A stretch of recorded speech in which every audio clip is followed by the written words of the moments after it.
নমস্কার বন্ধুরা, welcome to our channel.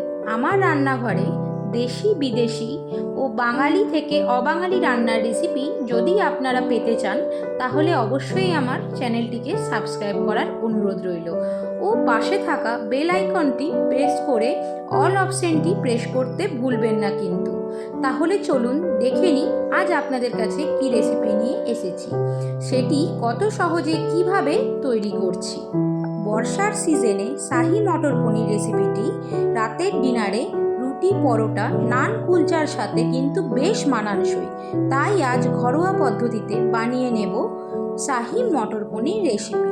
চলুন তাহলে দেখে নিই। সবার প্রথমে আমি গ্যাস অন করে কড়াই গরম করে তাতে তেল দিয়ে দিলাম।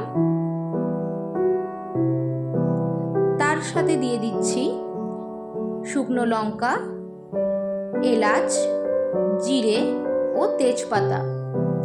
তারপরে একটু ভেজে দিয়ে দিচ্ছি পেঁয়াজ কুচি, কুচিয়ে রাখা আদা, কয়েক কোয়া রসুন দিয়ে হালকা ভেজে নেব। তারপরে দিয়ে দিচ্ছি কয়েকটি কাজু বাদাম, দিয়ে আরেকটু নাড়াচাড়া করে ভেজে দিয়ে দিচ্ছি টমেটো কুচি, দিয়ে আমি কিছুক্ষণ ভালো করে ভেজে নেব। এখানে সমস্ত মশলাকে খুব ভালো করে কষানো হয়ে গিয়েছে। এরপর একটি মিক্সিং জার নিয়ে তাতে সমস্ত মশলা আমি ঢেলে দিচ্ছি, দিয়ে আমি মিক্সার গ্রাইন্ডারে ব্লেন্ড করে নিচ্ছি। এরপর কড়াই গরম করে তাতে তেল দিয়ে দিচ্ছি 1 টেবিল স্পুনের মতো গোটা জিরে, ব্লেন্ড করে নেওয়া মশলা, ফ্রোজেন মটরশুঁটি, দিয়ে দিচ্ছি হলুদ গুঁড়ো, দিয়ে দিচ্ছি কাশ্মীরি রেড চিলি পাউডার, দিয়ে দিচ্ছি গরম মশলা গুঁড়ো, দিয়েছি স্বাদ অনুযায়ী নুন ও চিনি, দিয়ে এরপর ভালো করে মশলাটিকে আমি কষিয়ে নেব। আমি এখানে আপনারা দেখতে পাচ্ছেন বেশি কিছু মশলা ব্যবহার করিনি, সামান্য কিছু মশলাতেই রেসিপিটি আজ আমি করে দেখাচ্ছি। মশলাটি যেহেতু ব্লেন্ড করার আগেই কষিয়ে নিয়েছিলাম তাই অল্প ফুটিয়েই দিয়ে দিচ্ছি পরিমাণ মতো জল, দিয়ে আবারও কিছুক্ষণ ফুটিয়ে দিয়ে দেব কিউব করে কেটে নেওয়া পনিরের টুকরো।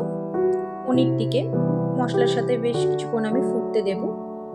আমার এই রেসিপিটি প্রায় রেডি হয়ে এসেছে। এরপর ওপর থেকে ছড়িয়ে দেব কস্তুরি মেথি। আজকাল কম বেশি অনেকেই লাইট খাবার খেতেই বেশি পছন্দ করেন। আমি এই রেসিপিটি এখানে ঘরোয়া পদ্ধতিতে আপনাদেরকে করে দেখালাম।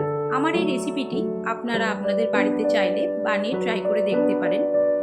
অবশ্যই যদি আমার এই রেসিপিটি আপনাদের ভালো লেগে থাকে লাইক, কমেন্ট, শেয়ার করে আমার পাশে থাকবেন।